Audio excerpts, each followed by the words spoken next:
네, 안녕하십니까. 창세기 강혜입니다. 오늘은 어제 제가 함께 말씀을 나눴던, 주일 말씀을 나눴던 부분을 함께 다시 나누도록 하겠습니다.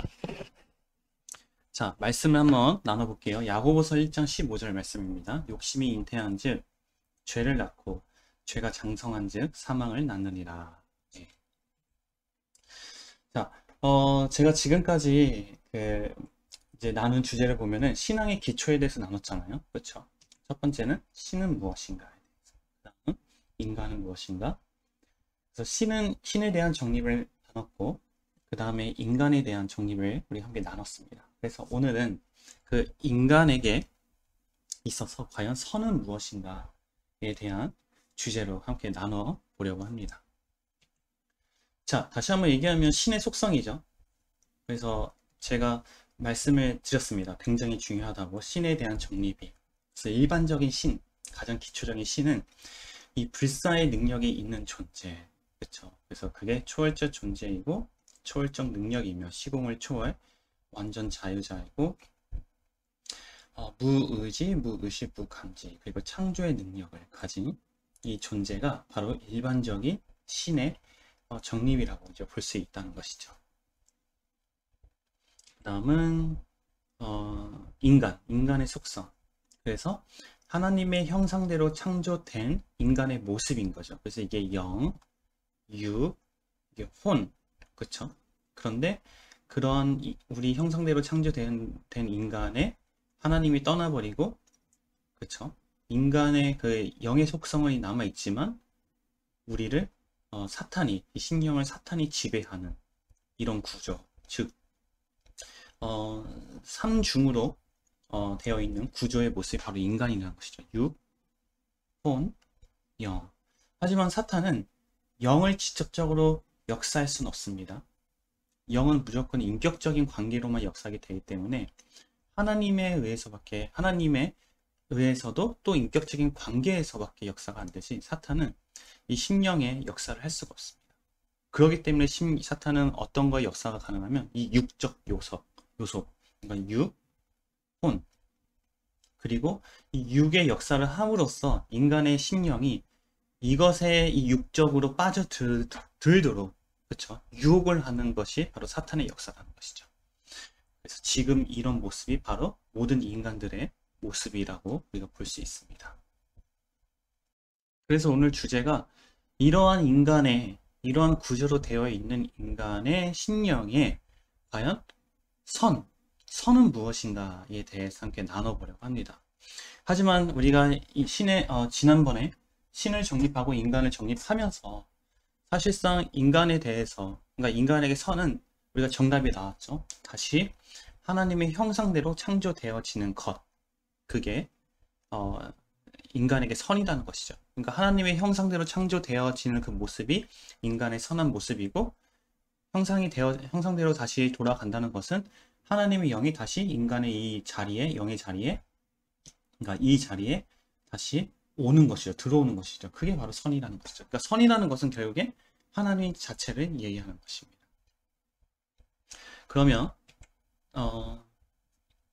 오늘 이 야고보서 1장 15절 말씀을 가지고 이것을 더 구체적으로 한번 선에 대해서, 인간에게 있어서 선이 무엇인가에 대해서 구체적으로 좀 더 살펴보도록 하겠습니다. 인간의 속성이, 우리가 인간을 정립하면서 제가 이제 말씀을 드렸다시피 이게 원래 하나님의 형상대로 창조되어진 영의 속성이잖아요. 근데 육이 있기 때문에 이런 것들이 다 변질되는 거죠. 변질돼서 나오게 되는 거죠. 그러면 욕심이라는 것도 하나님께서 인간에게 주셨습니다. 이 욕심이라는 마음도. 그런데 욕심은 어떤 거에 욕심을 내라고? 하나님에게 욕심을 내라고. 그러니까 하나님의 형상대로 창조되어진 인간의 모든 영의 속성은 다 하나님을 향하고 있는 거죠. 하나님을 향하고. 하나님이 없기 때문에 이 영의 속성들은 다 하나님을 찾고 싶어 하는 거죠. 그렇죠? 그러니까 욕심도 하나님을 욕심을 내라고 주셨는데, 이게 육의 속성으로 변질이 되면서 하나님을 욕심내는 것이 아니라 하나님을 제외한 다른 것을 욕심내는 것으로 이제 변질되게 되는 거죠. 그게 바로 탐심이라는 것입니다. 그럼 이 탐심이, 이 마음에서 탐심이 있죠. 그럼 이게 행위로 나타나는 것이 바로 도둑질이라는 것입니다. 도둑질. 그렇죠. 네. 그러니까 이게 죄라는 그러니까 오늘 본문 말씀 욕심이 죄를 낳고 죄가 결국엔 사망을 낳는다라고 봤을 때 죄를 봤을 때 이 도둑질이라고 혹은 이 탐심으로 죄를 볼 수 있는 것이죠. 그러면 이 죄, 즉 욕심에 대한 인간의 유형, 인간이 어떻게 반응하는지 이거를 한번 살펴보도록 하겠습니다. 세 가지 반응으로 살펴볼 수가 있는데, 첫 번째는 이방인의 모습, 두 번째는 유대인, 종교인, 세 번째는 그리스도인의 모습. 그러니까 세 가지 모습으로 이 죄에 대해서 이 세 가지 유형으로 나타나게 되는 거죠. 한번 살펴보도록 하겠습니다. 첫 번째 이방인의 모습이에요. 자, 이방인의 모습은 욕심, 즉 탐심에 의해서 나오는 그 죄의 행위, 거기에만 초점을 맞춘 모습입니다. 그러니까는 영적인 세계는 아직 눈을 뜨지 못하고 오로지 행위에 초점, 오로지 물질, 오로지 육의 초점에 맞춘 사람의 모습인 거죠. 뭐 대표적인 예로 원주민이라고 볼 수 있어요. 그러니까 식인을 하는 원주민에게 살인하지 말라, 살인은 죄이다 라는 것을 알려주면은 이 원주민은 어떻게 할까요? 죄를 짓지 않기 위해서 살인이라는 그 행위를 중단하게 됩니다. 그러니까 행위에 초점을 맞추게 되는 거죠. 그래서 그 욕심, 그 죄의 원인은 이 행위에 있다고 보는 것이죠. 원주민, 특히 이방인.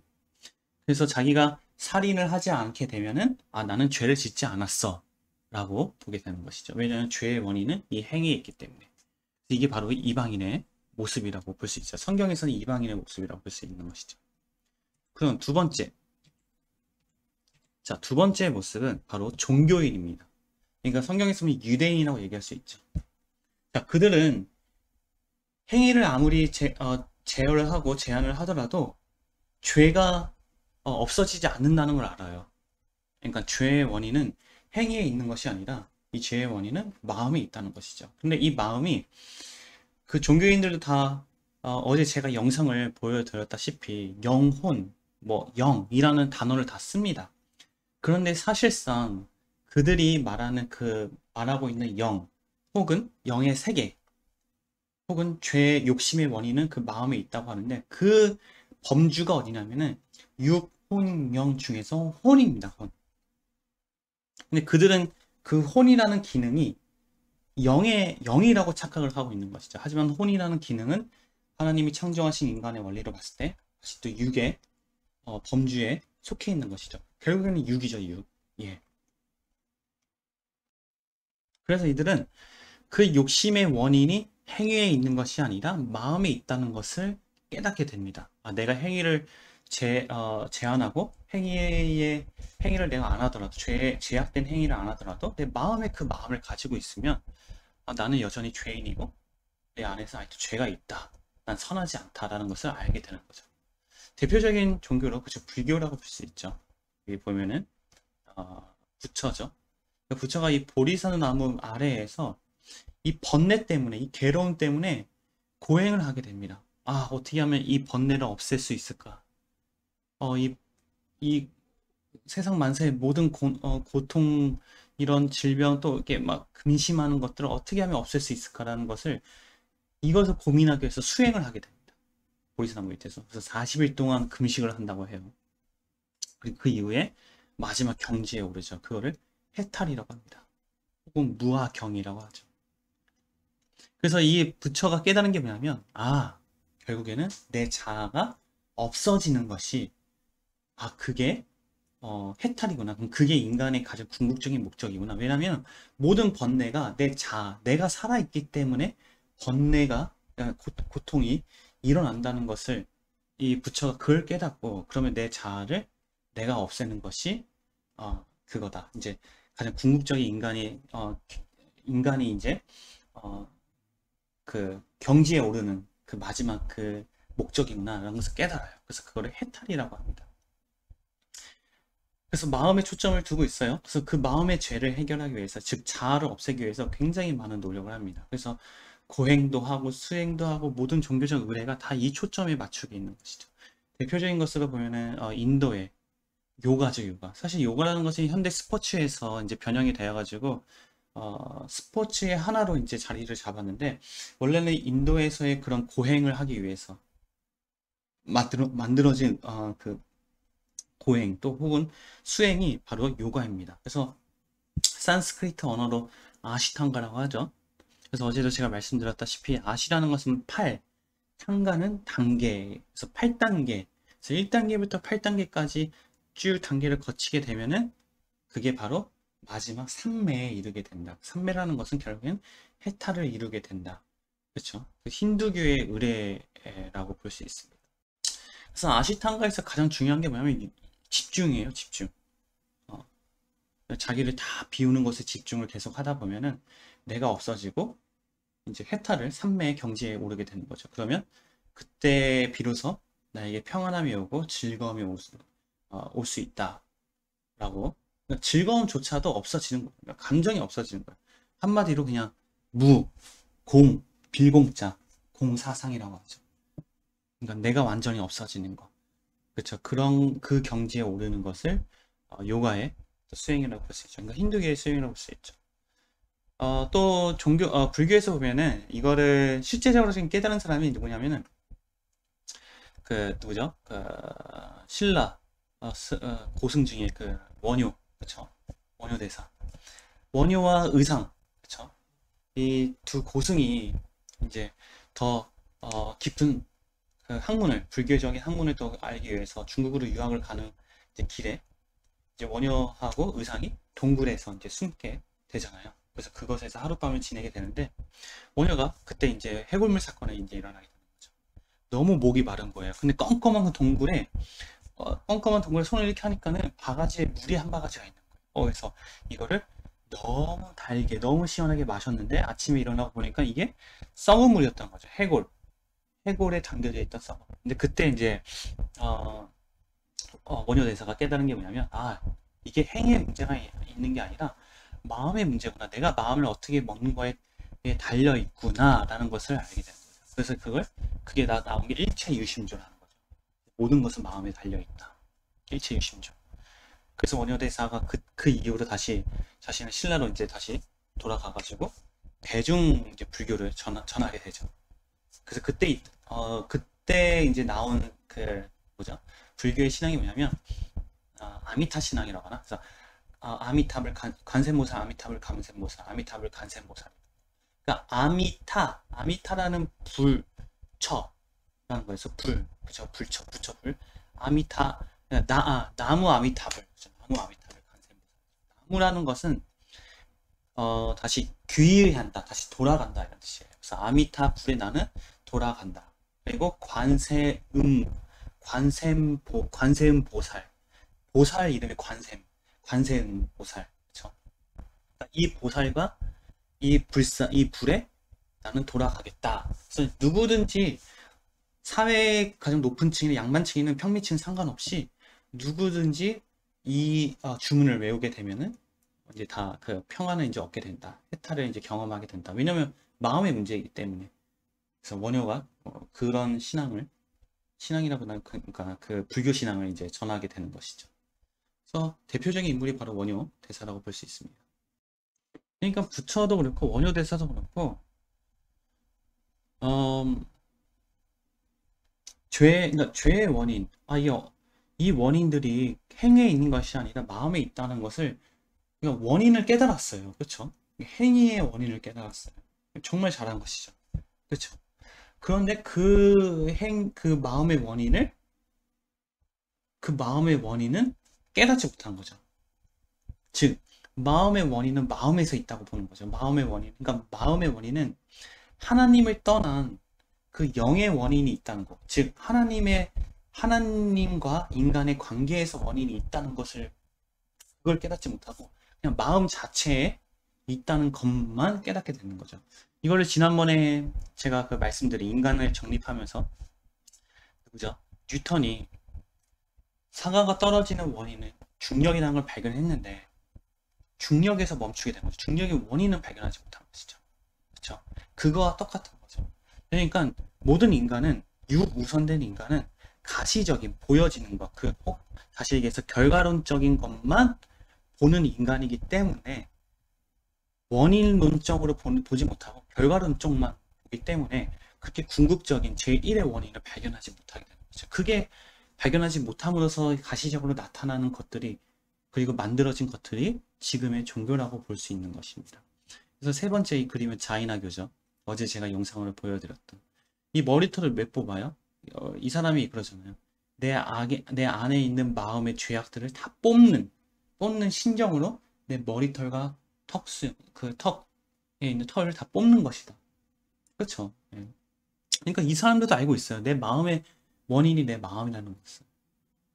근데 이 마음의 원인을 알지 못하기 때문에 이런 수행들과 여러 가지 가시적인 것들로 나타나게 된다는 것입니다. 사실 거의 지구상에 종교인의 모습, 그러니까 죄에 대해서 종교인의 반응을 하는 사람이 거의 대부분이라고 볼 수 있습니다. 이거는 우리가 하나님을 믿고 있는 우리 개신교 안에서도 혹은 교회 안에서도 이런 모습들이 굉장히 이런 모습들을 가지고 있는 혹은 이런 종교적 신앙을 가지고 있는 사람들이 굉장히 많다는 것이죠. 그게 바로 저일 수 있다는 것입니다. 그래서 제가 항상 고민하고 의심하는 것이 나는 과연 정말 하나님을 실제로 믿고 있는가. 어제 일부 예배 김한구 지사님의 말씀대로 보면은 정말 말씀을 실제로 믿고 있는가. 그거에 대한 이제 계속된 고민과 의심을 저에게 끊임없이 하게 되고 또 그거에 대한 문제를 하나님 앞에 계속 고백하게 되는 것이죠. 그렇죠? 자, 그리고 마지막, 그러니까 욕심의, 그러니까 죄를 봤을 때 죄에 대한 반응, 마지막 그 유형이 바로 그리스도인입니다. 그렇죠? 그러니까 하나님을 받아들인 사람, 혹은 정말 이 원인이 하나님과 내가 관계가 깨져서 나타나는 문제구나 라는 것을 정확하게 깨달은 사람인 거죠. 그렇죠? 그래서 어제 말씀 얼굴 이야기로 봤을 때, 그렇죠? 내가 잘 살지 못하는 원인은 결국엔 내가 하나님과의 관계가 깨져서 잘 살지 못하는 것이구나. 그것을 알고 그 샘물, 그렇죠? 하나님이 퍼주신다는 그 샘물을 간절히 원하는 사람, 그렇죠? 그 사람이 바로 그리스도인 것이죠. 결국에는 이 사람이 진짜 선한 것을 이제 알게 되고 그 선한 사람이 될 수 있는 사람이고, 또 하나는 잘 사는 사람이 될 수 있는 것이죠. 그래서 욕심의 원인이 바로 영에 있다. 그래서 영에 초점을 맞춘 사람인 거죠. 그러니까 육의 초점, 지금까지 이방인과 종교인은 아직도 육의 초점을 맞췄다면은 지금에서야 이제 영의 초점을 맞춘 것이죠. 그러니까 영의 초점을 맞췄다는 것은 나의 인간의 영을 정확하게 봤다는 것이고, 나의 인간의 영을 정확하게 봤다는 것은 하나님, 그러니까 처음에 신에 정립했을 때 인간을 알기 위해서는 신을 정확하게 알아야 되잖아요. 그러니까 인간의 영을 정확하게 안다는 것은 하나님의 영을 정확하게 안다는 것이죠. 그래서 이 사람은 나의 능력으로 아무리 해도 이 욕심, 그러니까 마음의 영의 문제, 이 욕심을 해결할 수 없다는 걸 알게 되는 거예요. 그래서 이 사람은 결국에는 뭐냐?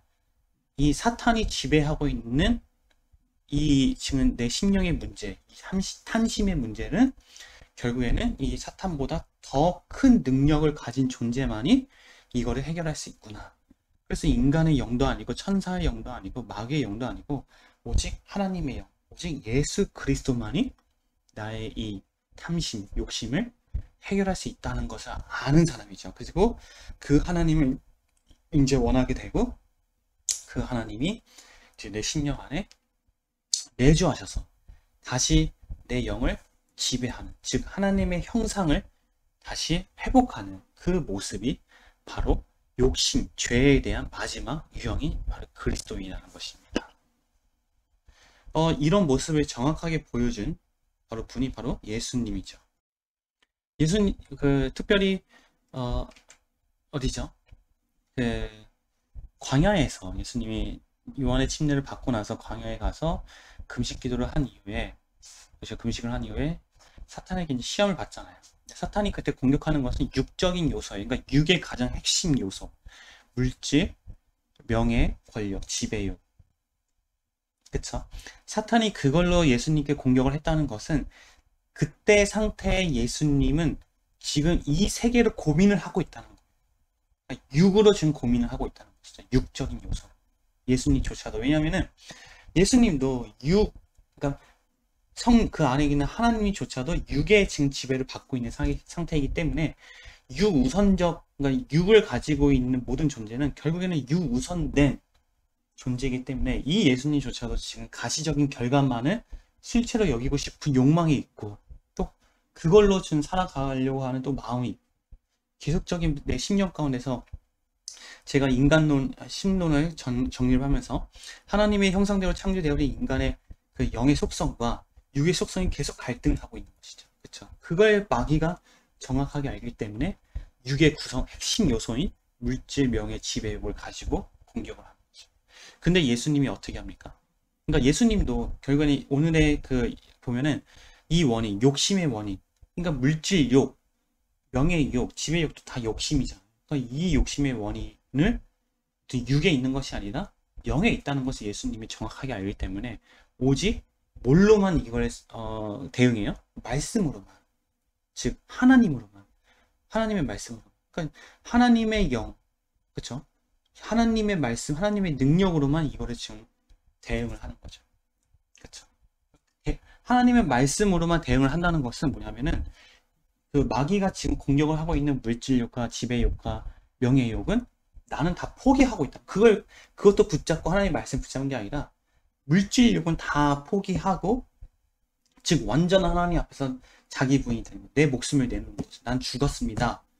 하나님 말씀으로만 살아갑니다. 라는 것을 가시적으로 보여준 게 사건이 바로 예수님의 광야에서 사탄에게 지금 시험을 받는 모습인 것이죠. 그게 바로 그리스도인의 모습인 것입니다. 자, 그래서 오늘까지 이제 과연 사람에게 선은 무엇인가? 그래서 선은 결국엔 뭐예요? 예수 그리스도라는 것이죠. 그거를 이제 오늘 나눴습니다. 근데 이 내용이 너무나 많아서 오늘 그러니까 인간에게 선은 무엇인가 이 주제를 두 개로 나눴어요. 그래서 첫 번째 파트는 오늘로 이제 끝내고 다음 주에는 또 제가 설교를 하고 나서 그 다음 거에 또 인간에게 선은 무엇인가에 대해서 또 나머지를 함께 나누도록 하겠습니다. 네, 그러면 감사합니다.